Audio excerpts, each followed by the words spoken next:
taking you on a journey through the world of music, from old school hits and classics to today's biggest projects. The only station that covers heavy metal to hip-hop and R&B and everything in between. The sound of the people is CTR. Guys, welcome to the first podcast of 2022, but we're going to be talking about 2021. Let's get straight into it. This is the Music Awards of 2021, the Chart Topper Radio Music Awards of 2021. We're going to be looking back at the best albums, the best artists, the catchiest songs, all in my opinion, by the way. You know, this is my opinion, this is my channel. If you don't agree with it, that's absolutely fine, but I hope you stick around and listen to all of my opinions. But we're also going to be talking about the darker side of music. We're going to be talking about the worst moments in music this year. We're going to be talking about the worst artists, the worst album, the most disappointing albums. You know, we're covering all bases. And last year we did it for 2020. If you want to go back and watch it, feel free. It's on the channel, still up there.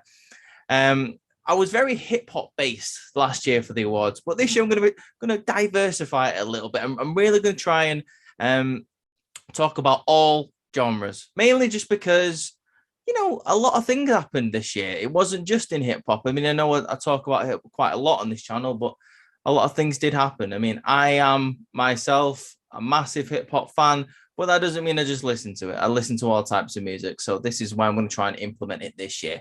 But without further ado, guys, let's get into it. Actually, before we do get into it, make sure you follow it. Make sure you subscribe and like the video. If you want to see more, let me know in the comments what else you want to see. I'm going to try and record a lot more album reviews this year, a lot more podcasts. I'm going to try and get people on the podcast more this year. I know that was a really good staple of the channel in 2020. So I'm looking to do it again. I was just having a conversation with a couple of people today.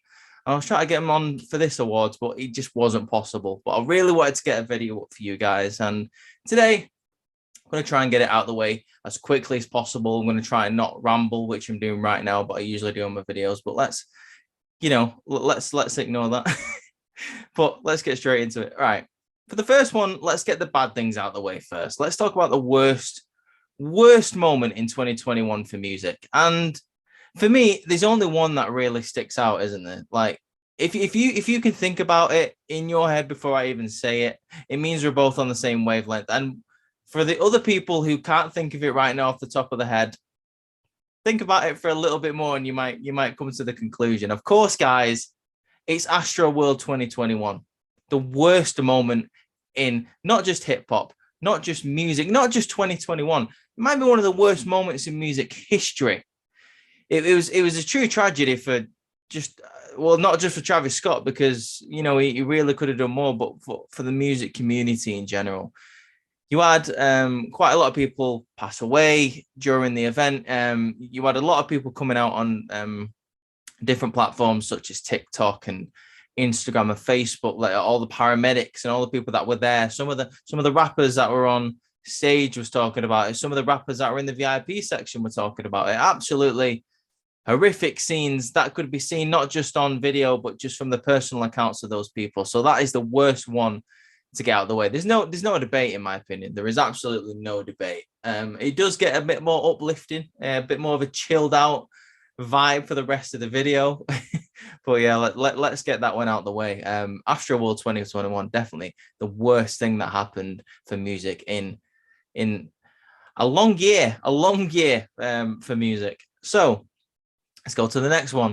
A little bit less depressing, but let's talk about the most disappointing project of 2021. And when I say project, I'm of course talking about albums, because we're leaving the artists till a little bit later on. But most disappointing project of 2021. Now, this was hard for me. This was really hard for me because in my mind, there was two really disappointing things that happened in music for 2021. And I really couldn't decide between both of them. So I'm going to give it a joint award. Now, the first one, the most disappointing thing that happened in 2021 was Equals by Ed Sheeran. That, for me, that album was very, very, for Ed Sheeran standards, very low on the spectrum. You had great albums that he had to follow, such as Divide and the Collaborations album that he made. I believe it was in 2019, maybe even 2018. It's such a long time ago. Before COVID, it feels like a different world. But whenever that album came out, it was phenomenal. And then he came out with Equals this year. Now, granted, it got a little bit better with the deluxe edition, with the addition of the Christmas song he made with Elton John. A little bit more on that later. But yeah, Equals, it was really bad. I mean, Bad Habits came out earlier in the year, and it was the staple song of that album, in my opinion. That's the best song on the album. But apart from that, it's really generic. It really feels like Ed Sheeran could have done a far better job on that project. And we waited for it for quite a while. So yeah, I don't think there was any excuse, in my opinion. I expect better from Ed Sheeran, and I know the rest of the fans expect better from Ed Sheeran, and I know he probably expects better from himself. So I was very surprised that you put out a project with that low standards, to be quite honest with you. Maybe he thought it was great. I did not. My opinion. But what's my opinion? He's a millionaire. He makes thousands and thousands of people happy every single year with his tours, and I'm on here talking about how crap his album was. But that, as I say, it's just one man's opinion. The second one, the most disappointing thing of this year for me was Culture 3 by Migos. That is the second thing I am adding to that award. As I say, I couldn't choose between the two, so I'm giving it to both. Culture 3 by the Migos. Now, this was, oh my, we waited 3 years from Culture 2 to Culture 3, and the difference is astronomical. You had Culture 2, in my mind, one of the best albums of the 2010s. So many great songs on that album. It's still in my rotation to this day, a lot of those songs. And now you've got Culture 3 coming out. It was a little bit late this year. I believe it was August or September. And it was just so mediocre. It was so bad. I just could not cope with it. I can't even name one song off it. That's how forgettable it was. It was really disappointing to me because I was waiting for that album to come out. I didn't get a chance to review it on the channel. And to be honest, I'm glad I didn't review it on the channel because I've listened to it once. And usually when I review albums on this channel, I always try and listen to it at least 3 times just so I can get a good opinion and a good, get into the vibe of the album to make sure that I'm capturing the energy that it's trying to portray to the audience. And this was a drudge to listen to once. Probably the best song on the album is the Cardi B feature. And to compare it to Motorsport, that was on Culture 2, it's so worse off than that song. So that really tells you how good the album all in all was, if that makes sense to you. Now, you might not agree with me. You might be a Migos fan. That's fine. But in my opinion, maybe the Migos, it's time for him to split up. Maybe it's time for him to go all single. We definitely know that Offset and Quavo find a lot of success when they go solo and make their own music. We've seen that over the years, even before Culture 2 came out, after Culture 2 came out. And we Takeoff is a great producer as well. So we all know we could do great in music. So yeah, that's for me. Culture 3 was very, very bad. And so was Equals. Not to say that, and by the way, as I said, not to say Equals was a bad album. I'm saying I was expecting more. And I'm definitely saying Culture 3 was a bad album. I was expecting far more, and what we got was terrible. So there's no positives whatsoever from that one. Now, the worst artist of this year. Oh, this is hard for me. This is really hard for me because I try and be positive with all the music that I listen to and all the music that I review. I always try and find the upper side of, everything. Glass half full kind of guy, you would say. Worst artist of this year. And I'm still debating it, to be honest with you. I really am still debating it. You've got so many great projects that came out this year and so many great things that came out this year. But for me, and this is going to be really controversial, the worst artist of 2021 for me is Adele. Now, I know that is very controversial, and I know a lot of people are Adele fans. I know a lot of people love her music.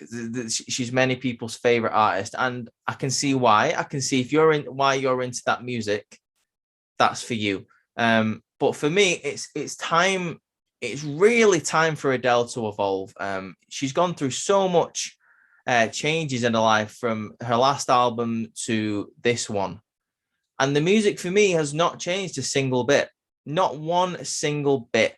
I was really tempted to go with Drake on this one, but there was a couple of good songs on Certified Lover Boy that I can't, in good conscience say it was terrible. Don't get me wrong, it wasn't the worst. It wasn't the best album I've heard this year. But with Adele, for me, it's more of the same, and it's every single time. And I really think a bit of evolution in her music and maybe in herself. You see so much of what she's become over the past couple of years. She got married, she had kids. She lost all that weight. She was in such a better place. And me personally, I thought the next album or even the next couple of singles by Adele were going to be cheerful, upbeat, things like that. But it's more of the same, like Easy on Me. One of the highest selling songs of this year, one of the highest charting songs of this year. Definitely the hit song off the album was the same. It's the same as Hello. It's the same as Set Fire to the Rain. It's all very, very similar, too similar in my opinion. And that's why Adele is the worst artist of this year. I could have even gone with Lil TJ as well, just another honorable mention, because that guy's album this year was awful. Really was. It really was. I'm telling you, these worst awards are harder than the best ones. Like because you've got so many great projects this year, and then you get the ones that stick in your mind that are really, really bad, and you think to yourself, which one am I going to give it to? But Adele is the worst artist for me this year, because there's no evolution in the music, and there's no evolution in her herself. And I know people will disagree with that, but it is what it is. Speaking of the charts and speaking of the highest topping songs of this year, did you know Montero this year was not only the highest stream song of this year, but listen to these numbers, guys. You've got Montero at the top of the list with, I believe it's 1.2 billion streams in such a short amount of time, because we're talking about the whole of 2021, and that song only came out in mid 2021. It's actually quite phenomenal, to be honest with you. And then the second one, I believe, is Industry Babies with Jack Harlow and Lil Nas X. So he's had an absolutely fantastic year. That's nearly touching 1 billion, and that only came out in June. So Lil Nas X has had a phenomenal year. Just a little fact there, just to keep you interested. Another little fact about the Billboard and streaming in general: Drake this year officially becomes the highest streamed artist of all time, passing over 60 billion streams on all platforms, which is just it's an unfathomable number to think about. 60 billion streams all in all for his music. So congratulations to Drake. I mean, I give a lot of gift to Drake, to be honest with you. I really think he needs to change up his style. I really think he needs to change up his whole attitude, to be honest with you. But it is what it is. And it's not to say that he has bad songs. It really isn't. Drake is an absolutely phenomenal artist, and he's really captured this flow and this style that he's got, and there's no stopping him. There is no stopping him. He continues to break tons and tons of records. And what else can he say? I mean, Certified Lover Boy this year, I believe, was the album at the top of the charts the most. It's at number 1 spot. Not consecutively, though. I believe when it first came out, it was at the top for about a week or so, and then it came back into the charts around September, and then back again in October. But nonetheless, always at the top of the charts is Drake, whether it be his albums or his singles. Now, speaking of positive news, let's get into the best album of the year. This was a very, very difficult choice for me. I myself, although I haven't uploaded as many videos as I want to on this channel, have reviewed quite a lot of really great albums this year on this channel that I'm really proud of, and I'm constantly in my rotation, and I'm really proud of the artists for bringing them out, because it's been a tough couple of years for artists in the music industry in general, and for these guys to bring out such great projects is phenomenal. And I suppose maybe they had a little bit more time to work on them in lockdown, so maybe there's a positive side of the lockdown, I suppose, isn't there? Now, the couple of honorable mentions for me is Magic by Nas. Shout out to my mate Gilly for reminding me of Magic. Now, this was an album by Nas that came out quite recently, towards the end of the year, and it's absolutely fantastic. If you haven't listened to it, it's only 9 songs. It's not very long whatsoever.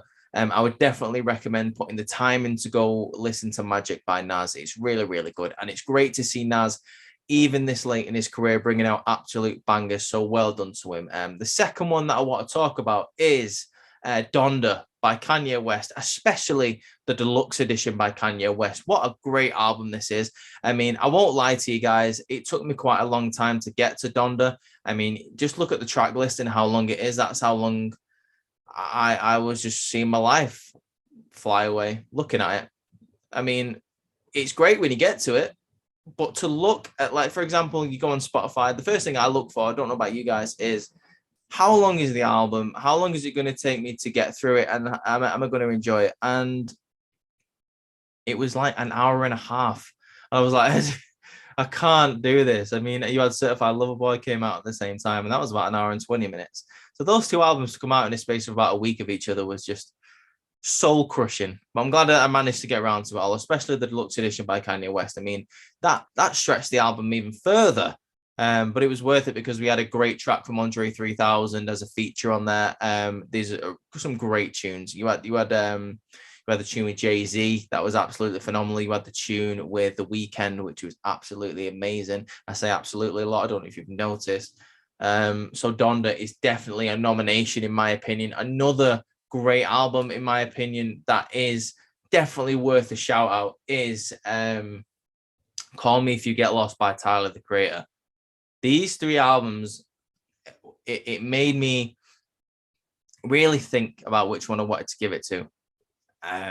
Because every single time I think of it, it comes to a different conclusion in my head.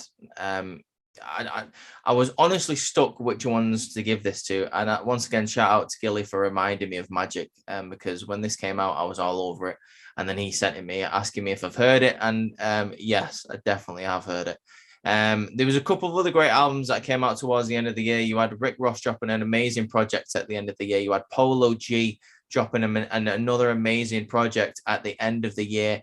And finally, you had Juice WRLD's, I believe it's his 3rd posthumous album coming out. And this was a really close one for me, guys. But now bear with me here, because it's changing in my head again. It's constantly changing in my head. I'm going to have to make a decision. And the decision is, I don't know. All right. Okay. So let's go over this in my head. We were talking about how Donda was great. We're talking about Rick Ross and Juice WRLD was great. Right. I'm going to give it to Tyler, the Creator. Call Me If You Get Lost this year really grabbed my attention. I give it very, very high praise. Is it as good as his other projects? In my opinion, yes, it is. So that is my album of the year. Call Me When You Get Lost by Tyler, the Creator. Some absolutely amazing projects just dropped all over the map this year by everybody. But that is, for me, the best album that has come out. It's an absolute hit. If you haven't listened to this, guys, go and listen to Call Me If You Get Lost by Tyler. He always brings out great projects if you're a fan of Tyler.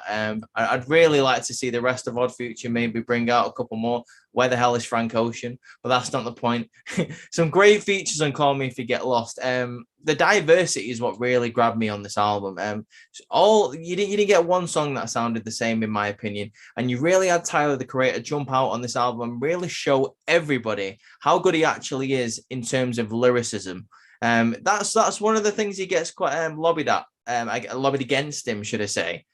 Quite a lot, that he's not the best lyricist in the world, and you don't have to be the best lyricist in the world to be successful in hip hop. I mean, we all know that, but for me, he's really underrated when it comes to lyricism. So that for me, guys, is the best album of the year. Very, very, very tough decision. And shout out to all the albums, all the artists as well, who dropped great projects this year. I mean, you had Trippie Redd dropping an album this year. I believe, was it this year? God, it's been so long. It's been so long. You had Doja Cat with Planet Her as well. That's another great album I forgot to shout out. You had Dua Lipa dropping out a fantastic album. Not a fan of her, but look at Olivia Rodrigo's work this year. She's dropping amazing projects.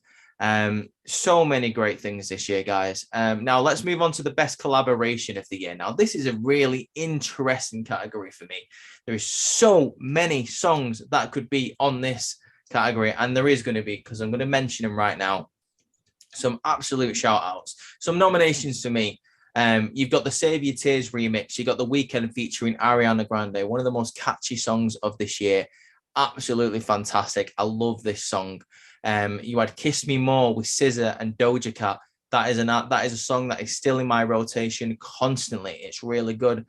You had 34 plus 35 with Ariana Grande featuring Megan Thee Stallion and Doja Cat once again jumping on another track. This was phenomenal. For me, another one. Oh my God, it's just Beautiful Mistakes. That's the name of the song. Beautiful Mistakes. Maroon 5 featuring Megan Thee Stallion. Another great nomination for a great collaboration this year. You've got Mr. Rage, Trippie Redd featuring Playboi Carti. In my opinion, one of the best songs that has come out this year. Another one, I believe it's called Universe. You've got Coldplay featuring BTS. BTS themselves, by the way, dropping a lot of great music this year. Shout out to all my K-pop people who listen to BTS and listen to K-pop in general. Pash, if you're listening, shout out to you. That's for you. I did mention K-pop. There you go. I didn't think I was going to, but then I had to review this year and I thought, actually, BTS and like other groups. I mean, I've literally just got into DPR Live and DPR Ian, thanks to Pash and my mate John. Shout out J-Wo if you're listening to this as well. Just because of those guys, because I feel like I'm missing out a lot of music that comes from that side of the world, and I'm really trying to get into it. I really am, guys, but it's a struggle. It's a struggle when you've got so much stuff on your plate. You need to balance it out a little bit. Yeah, Coldplay and BTS dropping absolute bangers this year. Industry Baby with Lil Nas X and Jack Harlow is another great shout for a collaboration this year, guys. I can't believe I'm forgetting about the name of it, but we was talking about before the Andre 3000 and the Kanye West song that was on Donda. Phenomenal song. I feel like I've said phenomenal a lot in this podcast. That's fine. I like the word. Do you like the word? Shout out to AJ Styles if she's watched wrestling, the phenomenal one. That's for you, baby. Anyway, let's get into the actual my vote for the best collaboration of this year. Now, this is another tough one. Let me just open this drink because I'm absolutely thirsty. As I say, guys, cheers to 2022. It's just a bit of a more of a chilled out podcast this week.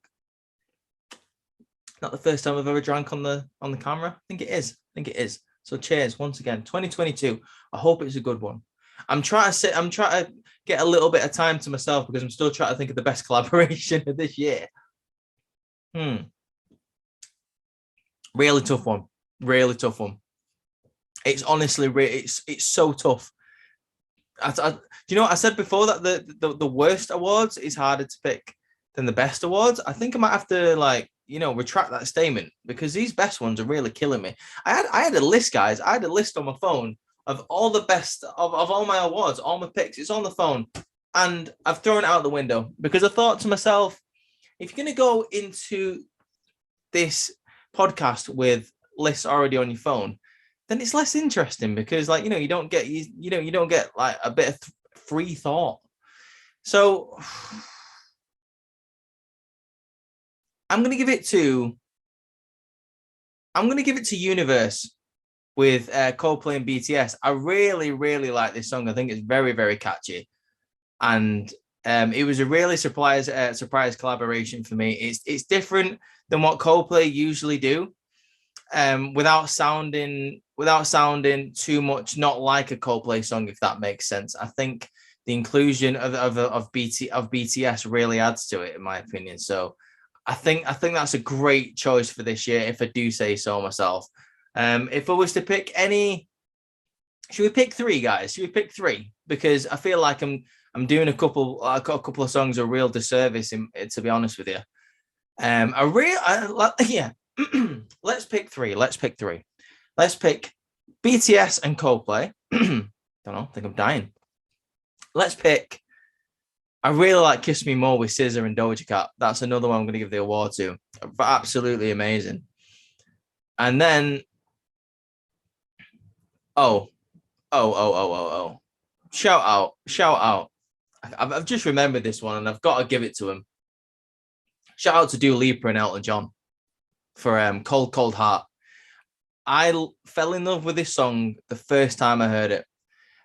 You've got Dua Lipa and Elton John pretty much reimagining three of Elton John's best songs. I believe one of them is Rocket Man, Sacrifice, and the other song just escapes me.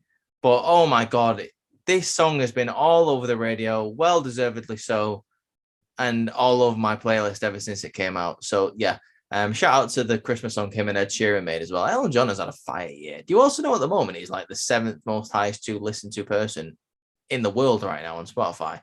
It's a really good accomplishment to have at like 79 years old this late into your career. So well, John, well done. You've had a great 2021. So those are the three songs, guys, who I'm going to give the best collaboration award to. It's going to be Universe with Coldplay and BTS. It's going to be Kiss Me More with Doja Cat and SZA. And it's going to be Cold Cold Heart, Dua Lipa featuring Elton John. I think those three songs are well-deserved choices, once again, if I do say so myself. But let's move straight on to, this is a personal award for me.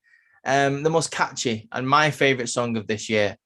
And for me, I don't even have to debate what song this is going to be. This is an easy choice for me, guys. And it's Mr. Rage, Trippie Redd featuring Playboi Carti. We've all seen how catchy this is, how much this has caught the internet's attention. Even before it came out, you had Trippie Redd like teasing the mix, like the tune in the background. And everyone thought, what the hell is this? This is going to be fantastic. You had a little bit of a teaser with the lyrics later on in the video, I believe. And then it came out and it just absolutely took over the internet. There's been quite a few remixes, not just from actual artists, but from DJs making it. But for me, the original Mr. Rage, Trippie Redd featuring Playboi Carti, in my opinion, is the best song of this year. It's so catchy. It is so addictive. I think I must play this song at least once a day. On my Spotify wrap up, even though it came out in, I believe it was August. And I think it was like my third highest listened to song of the year. It's absolutely amazing. It's so good. Even the bass. If you took all of the lyrics out of this song, then you could still have this song where as I said, sorry, let me start this again. If you took all of the words out of this song, the tune in the background itself would make for a great, just a baseline banger. Anywhere that you go, I don't know where you would play that, but it's so good, especially if you're listening to it on headphones. Just surround yourself with that beat, and it's absolutely phenomenal. Once again, that's that word, guys. That is my favorite song of 2021. Now, the most important one, the most important award of this year. Now, I gave it to Megan. Sorry, who did I give it to last year? Who did I give it to last year? I think I did give it to Megan Thee Stallion. In my mind, this is one of the most important awards that we're going to do. It's the second to last one. And it's basically the new kid on the block award for me. And like basically the, you've got better things in your future to come because you've had a phenomenal first kind of year. Newcomer of the year. And as I say, I do believe I gave it to Megan Thee Stallion. Now, this doesn't necessarily mean you've started making music in 2021 or 2020. It doesn't mean that. It means you've sort of bursted on the scene and you've absolutely destroyed the music world because everyone is talking about you. And for me, there is only one person that you can really give that award to. And as I said, I was trying to diversify the choices this year. I'm going to give it to Olivia Rodrigo. Now, let me explain why. So all the people who listen to my podcast for hip hop and stuff like that, don't start throwing spears at me. Olivia Rodrigo has taken over the world this year. You had that incredibly annoying song, Driver's License. I believe you had Deja Vu, and then she dropped to the album, and now it's just like, oh my God, she's everywhere, and everyone wants a piece of her. She's definitely one of the highest successful artists of this year in terms of sales and streams. There's no denying it. There is literally no denying it. I mean, while on camera, you can see what I'm doing. So it's not just like a boring, I'm just speaking into the mic podcast. So what I'm doing now is I'm going on my phone. And what I'm going to do is I'm going to go on Olivia Rodrigo. I'm going to tell you how many streams she's got at the moment. Let's do this, guys, because this is what I just want to like prove to people. I think this is why she deserves the award. I mean, I'm not the biggest fan of her, in my opinion, and I know this is like a podcast of my opinion, etc. But you know, it is what it is. So it's my podcast, and I'll do what I want. She's currently got 45.4 million streams. She's in the top 30 of this year, but that doesn't even do a justice of like what we're talking about, to be honest with you, because you've got a person who, as I say, but how old is she as well? She's 19 years old, and her music just absolutely took everyone by storm, especially with Driver's License. Driver's License this year has done absolutely incredible numbers. It came out this year and it's got 1.2 billion streams, and now that is quite an accomplishment for someone who has literally only just appeared on the scene. I'm just having a look. Yeah, exactly. Look at these. You've got Good For You, Driver's License, Deja Vu. So like all of these songs just regularly appear in the charts, all over the charts constantly. And I know I'm rambling now, and I know it's because I'm trying to explain why I've given it to Olivia Rodrigo, but there's no other person, in my opinion, who deserves it more than her. So congratulations to Olivia Rodrigo, breakout star of the year. I mean, I've got a history of doing this. I wasn't a big fan of Megan Thee Stallion in 2020, but I had to give it her. I mean, come on, guys, give me a break. Jeez. Right. Last but certainly not least, artist of the year. I could have given this to anybody, just on albums alone. Could have given it to Rick Ross, Juice WRLD, Polo G, Trippie Redd, Playboi Carti, just because of some of the features that he's been on. Lil Baby has done amazing as well. Dua Lipa, Elton John. I'm going to throw Elton John in there. Olivia Rodrigo, but I give her the breakout star of the year. But there's one person, in my opinion, who deserves this more than anyone. And the breakout star of the year is Lil Nas. No, sorry, not the breakout star. The artist of the year is Lil Nas X. We were talking about before about his streaming accomplishments this year. You've got Industry Babies and Montero taking over the world. You have got the album that came out this year. In my opinion, one of the best albums that came out this year. Only just missed album of the year award, in my opinion. Obviously, it lost to Tyler the Creator, but that's not to say it wasn't phenomenal. Again, phenomenal. Yeah, Lil Nas X. Lil Nas X has absolutely destroyed 2021, in my opinion. He brought out a couple of great singles. The album was great, and then the singles that came off the album just took over the world. And it's still, once again, in my massive rotation of songs. Like, it always comes up on I always want to put a Lil Nas X song. I never thought I'd be saying this in 2019, because I always thought, I mean, I'm not gonna lie, I thought he was going to be a one-hit wonder with Old Town Road, and then he defied expectations and brought Rodeo and Panini out. I thought they were great hits. Continues to just defy expectations. As I say, he's got Industry Babies, Montero, just so many great hits. Like he's a bit like the Wiz Khalifa of like the 2019, 2020s, because Wiz Khalifa back in the day, he brought out Black and Yellow, and not a lot of people he was going to do much more than that. Everyone thought, oh, that's going to be his best song, and maybe he'll fizzle out afterwards. And then he brought out See You Again a couple of years later, and then that smashed Black and Yellow out the water. Same with Lil Nas X. He had Old Town Road. It's probably I believe it's the most successful song on the Billboard Hot 100 ever. But that's not to discount the rest of his work. Panini is a hit. Montero is a hit. Rodeo is a hit. Industry Babies is a hit. So many great features as well. I don't know what else to say, guys. Yeah, Lil Nas X is my artist of the year. But that's going to wrap up the 2021 Music Awards from CTR. I know this is once again been a bit of a rambling podcast. I said I wasn't going to do it, but I get carried away when I get on camera, guys. I've not been on camera for a long time. I've not done a podcast for a long time. So, you know, I get a bit excited. Hopefully in the future, in the near future, I'm going to have on some people talking about their favorite music. I'm going to try and start uploading reaction videos. I was thinking about making a TikTok channel dedicated to CTR. Let me know what you guys think about that. I've already got a TikTok dedicated to wrestling, but I feel like I need one more for my music. But let me know what you think of that. For now, guys, all I can say is I hope you had a great 2021. I hope 2022 is even better. If you had a bad 2021, at least you can listen to this podcast and know that there was some great music out there. So I suppose you can take that away if you like. Guys, subscribe to the channel. Give it a like, share it if you love it. But with that being said, look out for more videos in the future. Look out for more reactions in the future. Look out for more podcasts coming out in the future. Look out for me bringing people on, just having a chat about music in the future. But for now, guys, have a great 2022. I hope it started out great for you. And with that, peace. Chart Topper Radio.